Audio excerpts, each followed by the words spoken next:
But I do have, again, some information to share, and I'm so pleased to see so many people out this morning, particularly my family. Love to see you. Thank you so much for coming. And friends that I know.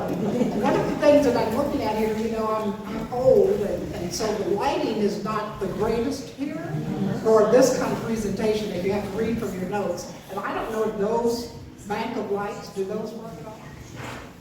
Might provide a little bit more light this way, and I don't know if it would produce a glare on the screen. I'll try to turn it on. Okay, thank you. So again, very happy to see so many people out this morning.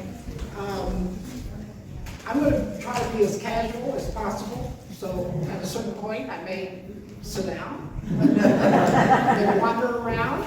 But one of the first things I always like to do is to find out how many people or who's in the audience. Because I'm going to be talking about Cambridge, Missouri this morning, how many people do we have anybody here that's from the Gillum area? Hey, that's great. Anybody from the Gillum area? Oh, that's too much. Nobody from the Gillum area? Wow. One. Okay. Is that you, right? My grandpa, no, the house was right up the road from Cambridge. Okay. Then you may have some things that you can share. This is one of the reasons I like to ask that question, because whenever you're doing genealogical research, you never know where information may come from. So that you may go, you know, to the stacks, you may look at books, but just a casual conversation sometimes will provide additional information on your family or things that may have happened within a certain time frame.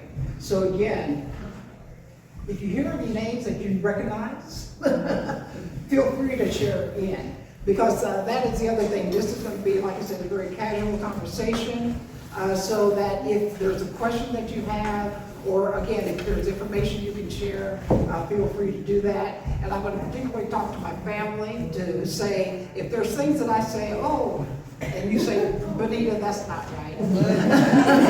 Or my childhood friends, back there in the back, my childhood friends, if there's anything that, you know, that I may say that, or that you want additional information you want to share, please feel free to do that.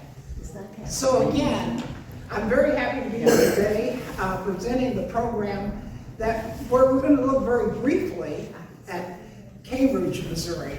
And this, when I first came into the facility here, on the wall back toward the back, they have a map, and they have labeled the map Heritage Communities. I love that term, heritage communities, not extinct communities, but heritage communities. And so what they've got listed out there are all of the towns that were once there and thriving that are no more, and using that term heritage. And so again, I'm going to start using that. I'll steal that from the Saline County Historical Society. So we're going to look very briefly at Cambridge, Missouri, and then to share a journey that my family took in locating and honoring our ancestral line associated with Cambridge. I say we and family because our ancestral journey has been really a family project with grandmothers, aunts, sisters, cousins, sharing information and documenting our past. So let's start with Cambridge. Let's see if I can get this to go forward. Okay, so Cambridge, Missouri. The only thing left now is the cemetery and this sign that was placed there where the town once stood. So if you're not familiar with where Cambridge is, if you're familiar with Gillum, you go out of the back way out of Gillum on P. I think it's P. I don't think it's PP, but it's P. and Cambridge is probably, and the cemetery is probably about 2 miles down the road, about that. And just a side note, when I talk about the town and the cemetery, which again is still there, there's a small group of us that maintain that cemetery so that it can no longer be called an abandoned cemetery. Abandoned cemeteries mean there's nobody taking care of it, it's overgrown, this, that, and the other. But we maintain it, and the Cambridge Cemetery, during Cambridge's heyday, had both black and white buried in the cemetery. But of course, they were separated. So you have basically kind of like a line down in the middle of the cemetery where you have one side that had the white population that was buried from Cambridge, and on the other side, the black population that was buried from Cambridge. Once Cambridge no longer existed, many African Americans continued to be buried there in that cemetery because of the connection that they had to Cambridge. So even though they may have lived in Gilham or Slater, they, again, were buried in that location.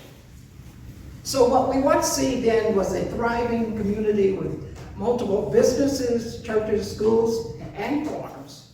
We can see that the town itself was established in 1845 and actually laid out as far as streets, etc., in 1848.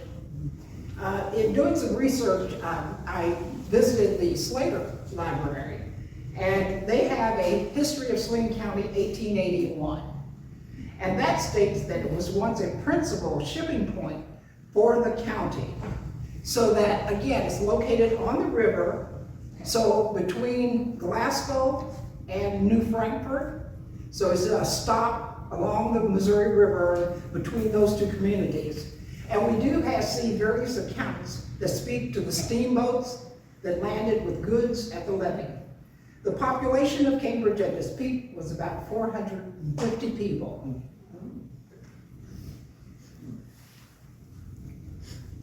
Hope you can see that.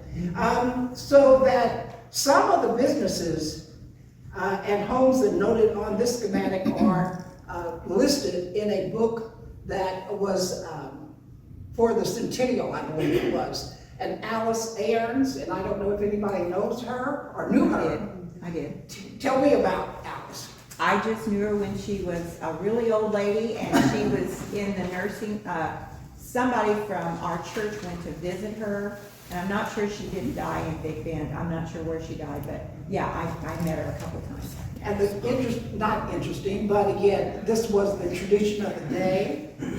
I had to look for Alice's name because everywhere she's listed as Mrs. Ralph Aarons. So again, that's kind of the tradition of the day, is that women did not have First name. a presence, if you will. One of the things that, and Kathy indicated that I'm a former teacher, and one of the things that, or one of the classes that I taught was a history of higher education. And one of the documents that I sometimes would use in that particular class was called a parallel to the Negro problem. And what they talked about, or what the sociologist talked about, was women, white women in the United States, similar kinds of oppression that they had, because again, that they were not seen. They were always Mrs. somebody else. They had no rights as far as, owning property, doing this, that, and the other. So again, Mrs. Ralph Aarons, I do appreciate her providing that schematic of what Cambridge looked at or looked like at one point. And if I can see here, I'm going to read a little bit that came from that 1881 book. The town of Cambridge, and we do make a distinction between the town of Cambridge versus the township. Because the township, of course, is still there and still labeled as Cambridge, but we're talking about the town of Cambridge. It says, the town situated on Missouri was formerly one of the principal shipping points in the county. It was first occupied in 45 and regularly laid out in 1848. The first man that did business was an F.A. Brightwell, and he built the first house. He was the first postmaster, a post office being established about the year 1845. It goes on to talk about the first teachers. The first regular physician in the place was a Dr. B.E. Powell from Kentucky, at present living in Glasgow. the first minister, again, a Methodist minister named Prostman. The only cemetery that ever belonged to the place was the one now in use, 1.5 miles from town. So that, again, the cemetery itself, a little bit away from where the town was located. I don't have a pointer here, so again, I'm not sure how big this is and how much you can see from the back. But just to talk about some of the businesses that were there, the Powell store is number 1. Let me see if I can get over here and get to it. The Powell store was located here. So you had, it says Town Well, the well or the community is right there. There was a store, there was a workshop on number 12, way over here. And this is where they talked about curing the tobacco, because again, tobacco is a big thing here in this area. Number 15 was a blacksmith shop right in the center. And then 28 was the Methodist church. Where is my 28? There it is, my 28, the 28th Methodist church. Because I'm Methodist, I always have to kind of point that out. So again, what we find is that we have a lot of businesses, people living in this town itself, and then in the surrounding community on the various farms that were in the area. So one of the accounts in the history book talked about a grog shop, G-R-O-G, grog shop, that was very popular. So I said, even back then, pop shops were very popular for pop shops. There were a number of families that were listed as well. Oh, one other thing that I forgot almost here. This was, and I give credit to our genealogist at the library, Vicki Johnson, because Vicki will help me when I find something and I say, okay, Vicki, it comes in this newspaper at this particular time of day, etc. And again, because things are kind of boring sometimes, to the ladies, having recently established myself in Cambridge, Missouri, I would respectfully beg to inform the ladies of Saline and surrounding country that I am prepared to do millinery in all its branches. And I have constantly on hand the finest assortment of millinery and fancy goods. So this suggests to me, when you're talking about a person that's moving a business to a community, hats. Yeah. So that's nothing that is basic. That's kind of an addition. That's something that says, okay, I've got enough of a population here that I've got people that may need, and again, I don't know whether to call them accoutrements. But again, that's what that ad suggested, is that we have enough people in this community that now is more than just the basics that people are wanting and people are needing. So again, you have various families that are represented and noted in the history books. Families in the area came principally from Kentucky, Tennessee, and Virginia. And you see again and again in all of the history books, names such as Wilkes, Powell's, I think I mentioned Powell before as one of the first doctors, Piper is coming, Piper's coming, and Richardson. So remember that name of Richardson's. All of those people and more are noted in the history books.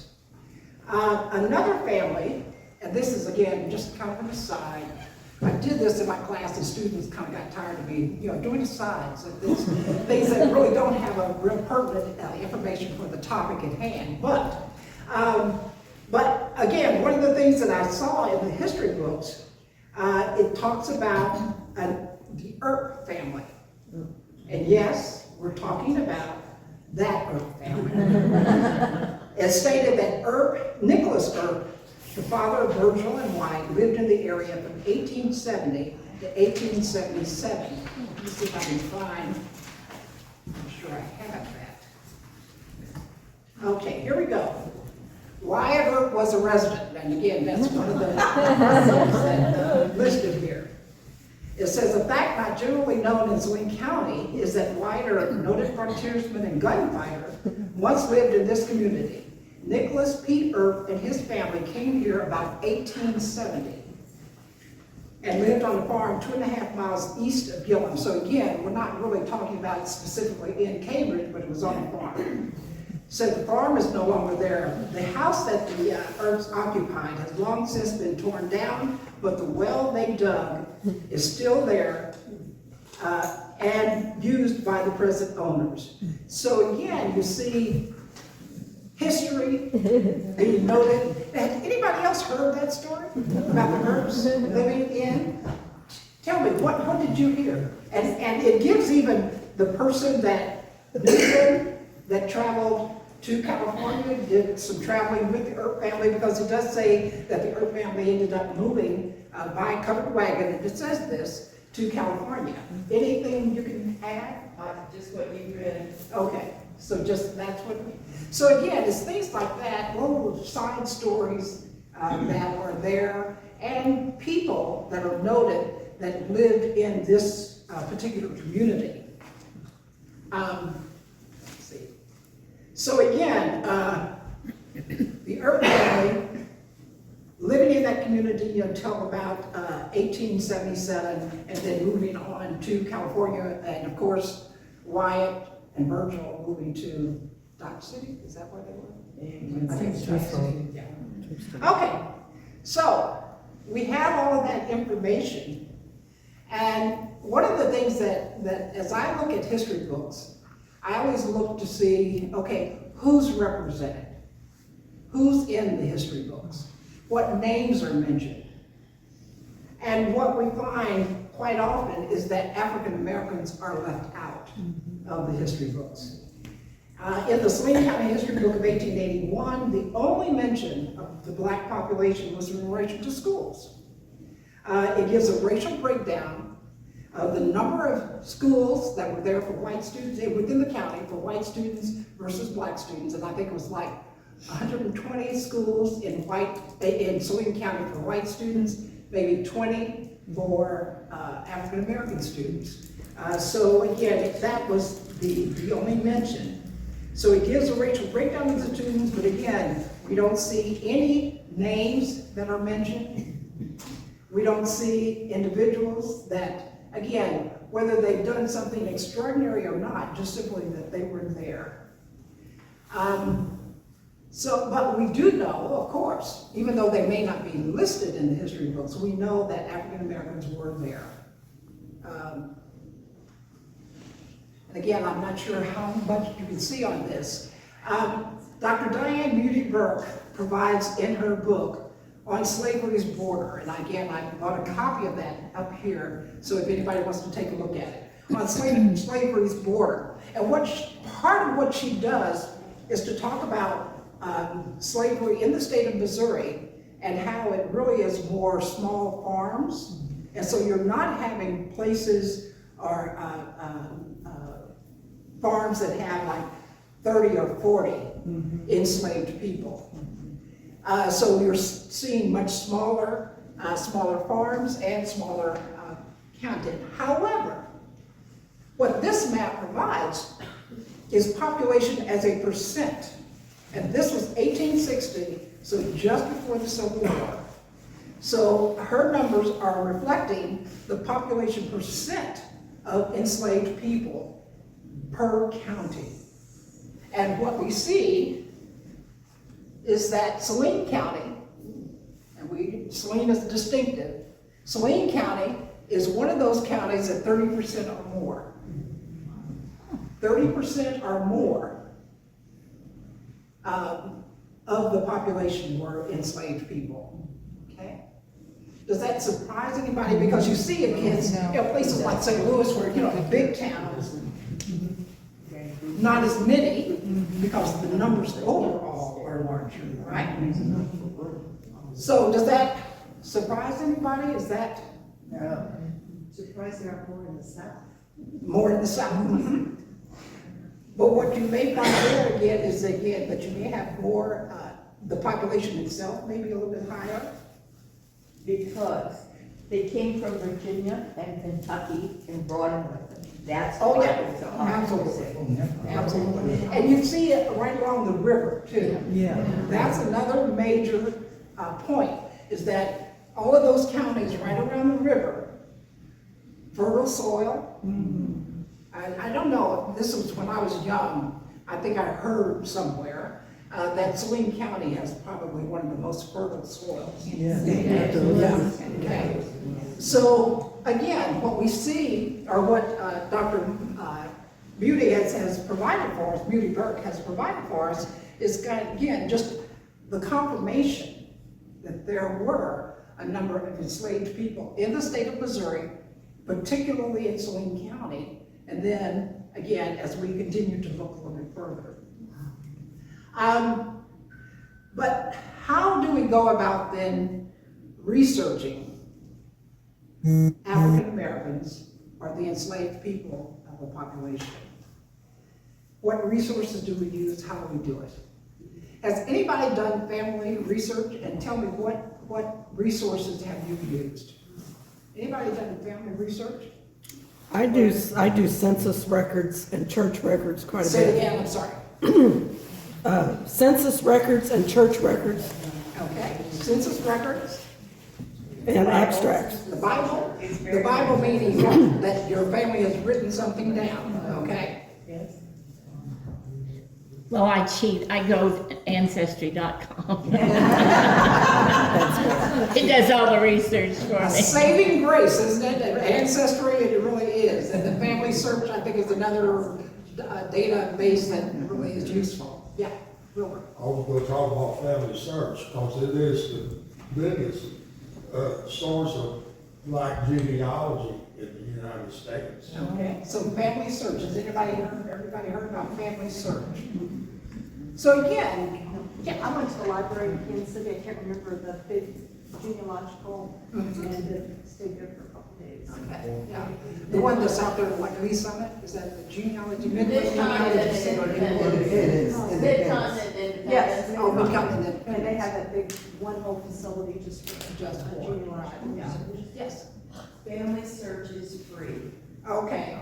Ancestry cost. Yes. Family search is free.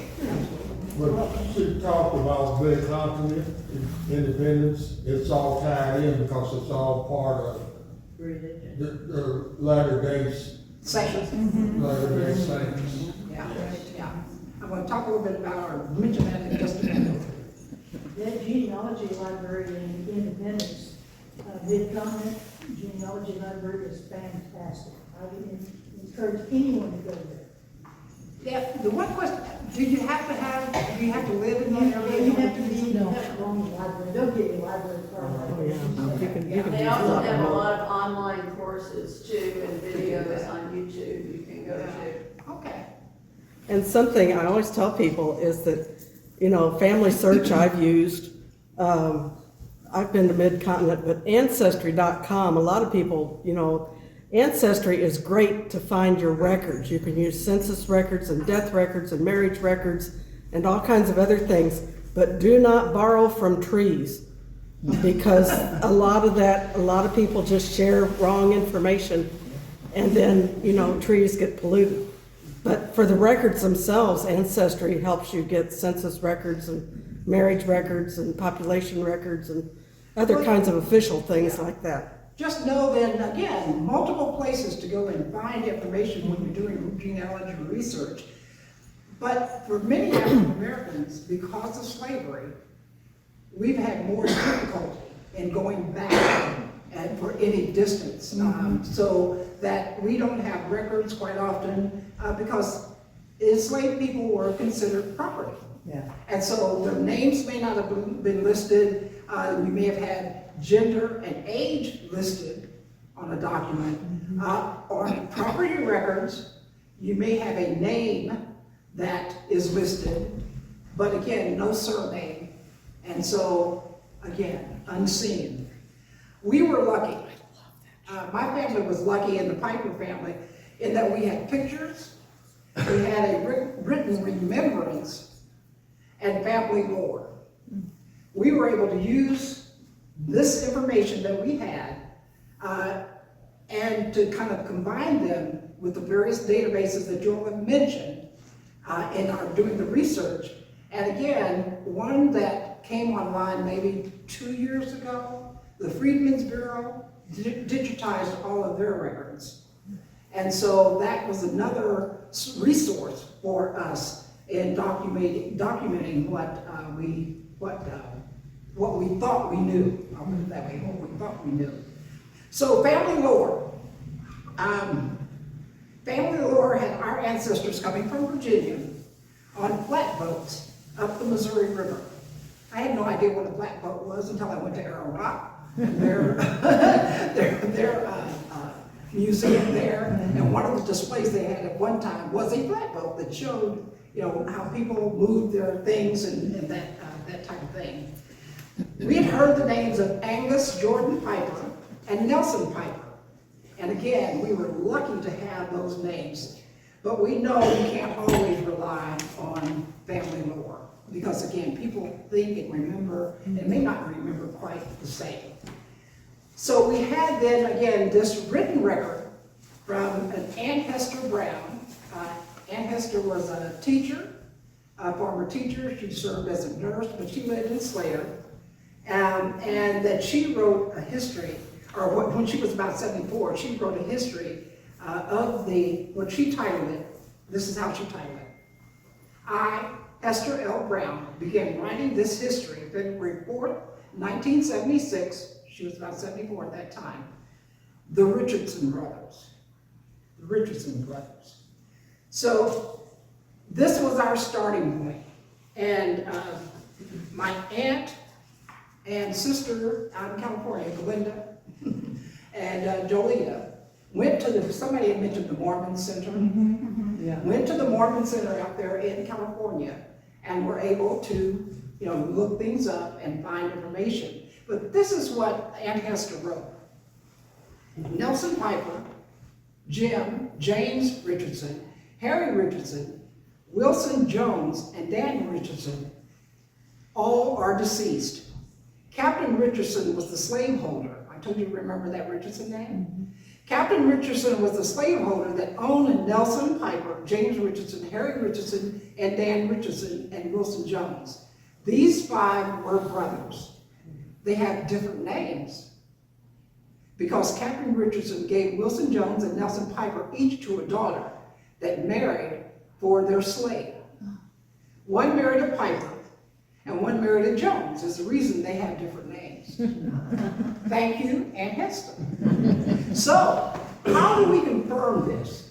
Again, because sometimes what we remember, things that are, especially, I'm 75 now, so I know at 74, Aunt Hester might have, foggy as well. I'm a little foggy as well. So, how do we know then? How can we go? There we go. Glinda, Jolita, and the Mormon Center found a record saying that there was a last will and testament of a Francis Richardson that had information that we needed.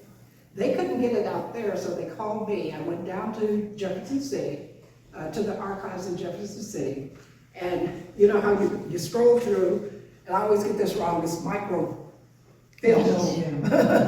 Not fish. Microfilm. And scrolling through, found the document, and I don't know about you, but it just, my heart went like that. Because even though the writing of the day, sometimes very difficult to understand, that you really have to study. What this document provided, and I tried to underline, where she gave to her grandson, Richard Piper, my Negro boy Nelson. And that's all she gave him, she said. And she wrote that in there. This is it. Richard, this is all you're getting, is this one enslaved boy. And I do say boy because he was probably about 14 at this point in time. So, Negro boy Nelson, and then my Negro boy Wilson. So, thank you, Aunt Hester. Confirmed. So we have, again, confirmation that Nelson was indeed given to grandson Richard Piper, and Wilson was given to a daughter as well. That are to one of the daughters. So Margaret Piper was the daughter, originally of Richardson. Do we have anybody, again, from that Gilman area that may know Richardsons or going back in history? But at any rate, so we do have that confirmation that indeed Nelson was given to Richard Piper, or to a Piper. And so that is how we got the name Piper. So originally, if she had not willed that enslaved boy to Margaret Piper, she married a Jeremiah Piper. Again, if anybody is familiar, there's a bunch of Pipers in this area. But she married a Jeremiah Piper, and they moved back to Virginia. And so we see that, again, that confirmed. So the will was from 1848, which again would make Nelson about 14 years old. Interesting that the census data from 1870, 1880, and 1900 indicates Nelson was born in Virginia. And we say, wait a minute, this is from Missouri. How would he be born in Virginia if he moved there? Remember when I talked about Richardson, and remember that name? Let's see if I can find my paper here. And Ann Hester had mentioned Captain Richardson owning the enslaved people. In one of the history books, Captain Richard D. Richardson lived in Gillum, was born in Albemarle County, Virginia, February 19, 1812, and lived there until he was 27 years of age. In the year 1839, he came to Missouri and settled in this county and engaged in farming and stock raising. In 45, he was elected to office of Justice of Peace. In 41, he married Maria Brown, daughter of Judge Ernest Brown, and had 7 children. So he lived his life there in that area, or the remaining part of his life in that area. And it says his farm on which he now lives is located about 2 miles from Cambridge. It is one of the finest in the county. He also owns several other valuable tracts in this county. So this thing kind of explains that whole thing of census records saying Nelson was born in Virginia, but we see his record, or the first record that we have of him, in Missouri, where he was given to Margaret and Jeremiah Piper, and they moved back to Virginia. Property records, additional documentation. So that Nelson Piper, again, enslaved, and we do have property record that accompanied the last will and testament, and it provides the names. Nelson is here at the top. Nelson was worth $450. Wilson at $400, and then we have all the rest of the names of those same people that Ann Hester mentioned. So we have that slave record to, again, provide documentation for what family lore and what a written record, a written remembrance, I should say it like that, was listed. So we have Nelson again in Virginia at the end of the Civil War, and it's about, like I said, 2 years ago, I think the Freedmen Bureau placed information, digitized information. And so again, because I had the name of an adult that was enslaved when slavery ended, I was able to search him. And so we have then, that's what this one is, Freedmen Bureau's document from 1865, and what that does is provide what he got coming out of slavery. So it says things that chickens, a hog, 2 shirts, 1 pair of shoes, and a variety of other things. But basically, he's continuing to work for Jeremiah Piper, continuing to work on that land. One of the things that, again, I don't know if you can see it or not, but one of the things that the signature, Nelson Piper, the signature is there, but that's not him. His is the X. So we know again then from that Jeremiah was not able to read or write. I'm sorry, Nelson was not able to read or write. So again, this document from the Freedmen's Bureau, again, provides that kind of information about coming out of slavery, what kinds of things did the enslaved people get. And again, this was because we were able to do this because again, we knew him, knew the name, and that he was an adult. Yeah. So on that document, Which one? This one? the first one that you have there, are there, does that indicate there are about 10 enslaved people that he owned? Is that? 2, 4, 6. Yes, 8, 10. Mhm. And so, and that was a fairly big farm, is that the indication? According to, because I haven't researched, but according to Dr. Burke, she was saying that was probably about average. That's what I. So, yeah, right, about average. So, to be a third of the population, Yeah. I just kind of spinning Trying that to- through my head. Yeah, Okay. yes. So this property that your ancestor got when He didn't get property, he was able to work property. no.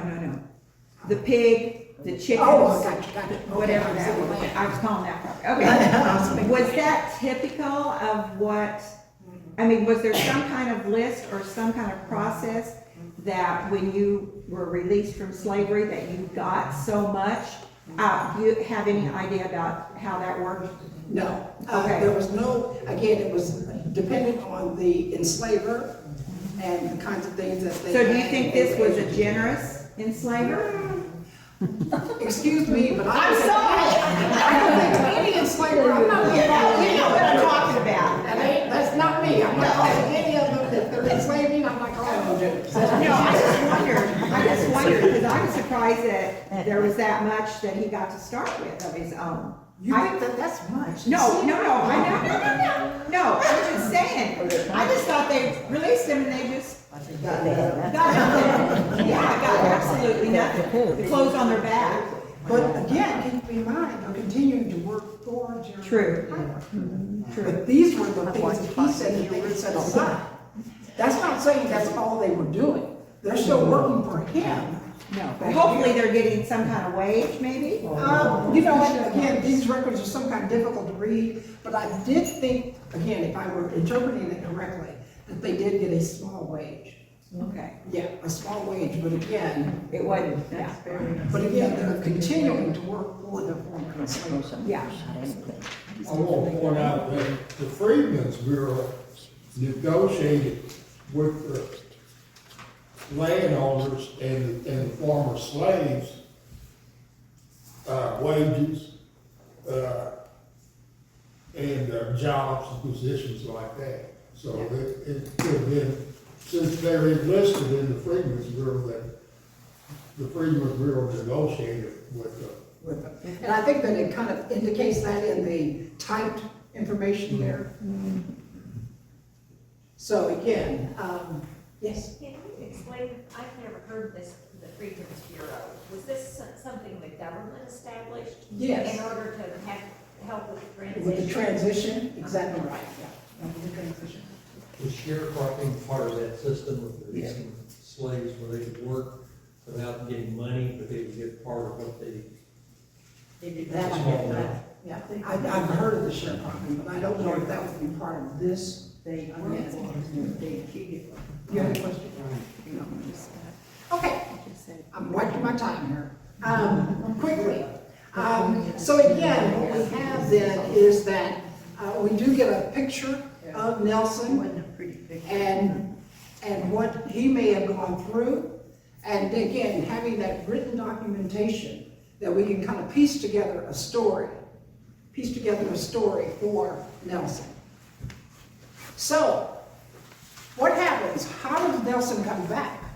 So we're seeing that he's in the 1870 and 1880 census.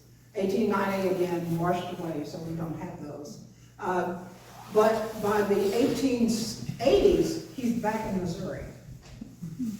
So this again, for me, was kind of an interesting point that even after spending, 48 to 65, after spending, at least 20 to 30 years in Virginia, he still made his way back to Missouri where his brothers were. And Wilson, by the way, came back as well. So that, again, very interesting, I think, to see that. And what we find here is that they come back, and he's been married, he is married, Nelson's married, has children, and one of them is my great-grandfather, Jordan, Angus Jordan Piper. Born in Virginia about 1861 and lived until 1936. This is Angus with his first wife, Margaret, which is my grandmother's parents. Once Margaret passed, he married Alice there, and so that's a picture of him and Alice later in life, and he and Alice had one child. So we have, again, continuing the line that we see, again, started with, or what we document, started with Nelson, and again, going to Jordan. Let me see if I can get this second one here. I want to try to read some of the things that Ann Hester had put in. Ann Hester writes that she says, we live 2.5 miles down the first road south of Cambridge, the Negro Cemetery, in a log cabin with 3 rooms, 2 rooms down and 1 room up. My father worked for Mr. Charles Lee, a brother of Mr. and Mrs. Bob Lee and Will Lee. My brother Lacey and I walked to and from school in a building used for school during the week and a church, a Baptist church, on Sunday. So again, keep in mind, Hester was born probably in 1903. So, this next picture, terribly broken up, but the reason I wanted to show it was basically the cabin in the back. So that we see again, Aunt Hester remembered pretty good, I have to say. She was pretty cognitive still at that age, which is nice. So we see that this picture, once again, I don't know if you can discern, but again, we have Jordan here, his wife is sitting here, you can't really see her picture. These are all pictures that came from my grandmother, and so trying to maintain those. When I was here for the program last month, the gentleman that kind of curates these said that I needed to get them out of plastic and put them into the document holder where they would be preserved. And so again, there that is. So that again, we see Nelson, or we see Angus Jordan, and sometimes he would be listed as AJ, sometimes Jordan. These were a couple of the things that I found in the newspapers. AJ Piper, a prosperous colored farmer of Cambridge, sent us $2 Saturday for a subscription to the paper. So that would suggest now that Angus Jordan could read. And so again, very important as we go forward. And then the other piece, Jordan Piper, a colored farmer, a farmer living east of town, informs us that he has in his possession a half-penny that was coined in 1806. It was given to him in Old Virginia about 35 years ago and is still well preserved. He says it was the first piece of money he ever had his hands on. So, I don't know where that is now. We don't know where that half penny is at this point in time. But again, what this again provides for us is just again, information and something like a story and a journey for Jordan Piper. And again, very common because there were so many Pipers in this area, listing him as colored so you'd know which Jordan Piper it was, that it wasn't the white Jordan, it was the black Jordan, okay? All right, one thing that, again, remains consistent in the Piper family saga is the importance of family and faith. Hester writes, and again, I'm trying to put these in my own notes. Hester, and I'm not going to be able to find it right away, Aunt Hester wrote talking about the various churches. And so there was a church in Gillum called Wheeler Chapel, and that was a Methodist church.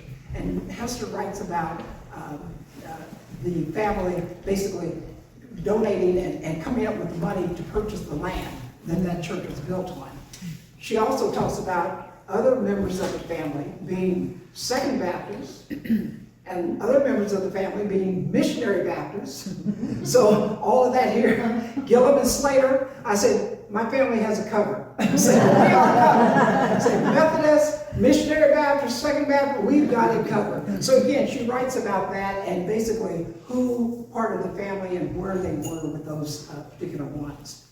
So again, faith and family, very important. As we move on then from Jordan to his daughter, my grandmother, Eva Odell Piper Smith. Eva married Robert Smith out of Sharon, Missouri. Everybody know where, that's another one of those heritage communities. Where I live. Don't you? I live in Sharon, Okay, okay. Tell me, where's the Bethel Cemetery? right next door to me. I'm going to visit you because actually, it wasn't my Eva's people, but Robert's people. His mother is buried in Bethel Cemetery. So Bethel Cemetery. Yeah. But at any rate, okay, so we've got Eva, her entire life living in Gillum, and if anybody knows Gillum, right across from a cat corner from the school is the park. That was the land that my family, that Eva owned, and that we always visited when we were children. So Methodist Church, again, Eva, that's the church that she frequented. My grandfather, Robert, died young and left my grandmother with 6 children to raise. 3 were already grown and out, so Grandma Eva had 9 kids total, but 6 kids to raise. She never did remarry, and her funeral was in that very Methodist church that we talked about across the street from her house. My mom, this is Eva's daughter, Annabelle Smith Butner. She married my dad, James C., from Slater, and there were 12 of us, 12 kids, 2 additional ones, right? So again, she carried on the tradition, the family tradition, family and faith. She was a member of Wheeler Chapel in Gillum and Adams Chapel Slater and Slater First United Methodist. So she moved along. She worked occasionally outside the household, but focused on raising her children. She was active when schools were segregated, serving as secretary of the Lincoln School in Slater. So again, prior to 1955, there was a black school in almost every community, and many of them were named Lincoln.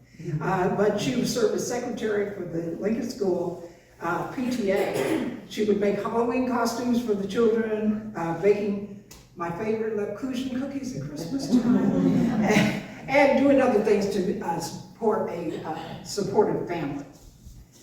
One of the final things that I want to share here is an article that was in the Call paper. The Call paper is a black-owned newspaper out of Kansas City, and it's a wealth of information because there, of course, migration from the smaller communities of Missouri moving to the city. So the Call paper would have sections from many of these small towns, and my Aunt May Piper was one of the correspondents for the Call at one time, as well as one of our church members at Adams Chapel, Josie Walls, where they would write the goings on in the black community in Slater, so that those people who now lived in Kansas City would know what was going on. So this one says, the descendants of Richardsons, Pipers, and Jones and friends were gathered at the park in August in a family reunion. There were, you can't see how many were present. At 12:30 a dinner was served. Attending were Mr. and Mrs. Golden Tyree and children of Alamogordo, New Mexico. Others attending were from the following states: Peoria, St. Louis, Alton, Illinois, Maywood, Illinois, Sedalia, Gillum, Abilene, and Kansas City. So time was spent getting reacquainted and visiting with each other. All departed looking forward to next year. What I found amazing about this article, 1959, 100 years after brothers were separated, with Pipers going to Virginia and then coming back many years later, still that line is there. And knowing that, again, Richardson's, Pipers, Jones, knowing that we were all related and coming back together in 1959, and we did the same thing in 2002. So again, making sure that we keep that family history alive and understanding and knowing the connectedness. Yes, Mayo Lampkins came from my alma mater. Who did that? Mayo, the last person. Oh, that's a different article. Okay. That's a different, yeah, they just kind of ran on there. But at any rate, so again, 100 years after the notation talking about the Richardson brothers, we see a newspaper article that recounts a family reunion of families. It was 1959, and they regathered to reconnect, if you will. And again, the only reason that the Tyrees are listed, because the person who was writing was the correspondent at the time. She was his teacher. So she wanted to make sure his name was listed. So again, what we see then is from Nelson Piper, and again, this is on Ancestry, Nelson, Jordan, Eva, Annabelle, and me. That is part of that Piper lineage. And this was a church. Again, any of you old folk might remember the church that was, again, across the street from what is the park now. This was Wheeler Chapel Methodist Church. I went there occasionally as a youth, and I have to say that we would go, I think afternoons, I think they had, when I was young, they had church in the afternoon, and I would go, and I wasn't the best child, I have to say. And I would sit there, and my cousin would give me a quarter to put in church. I would go to sleep, pretend to go to sleep so I could save that quarter. She would always poke me and she'd say, "Hey, wake up." The plane was coming by. So again, Wheeler Chapel, again, down Cambridge Cemetery. Now, again, this is a sign that's in Cambridge that lists the family members, the African-American family members that are buried in Cambridge. And again, I think 2 years ago, maybe? 2 years ago was the last time that someone was buried in Cambridge. So again, continuing to be used by the African-American population that have a connection to Cambridge. Hockadays, Piper, Smith, Goods. So again, a variety of names there, people that have a connection somehow to Cambridge. Thank you so much for listening. I've talked a long time.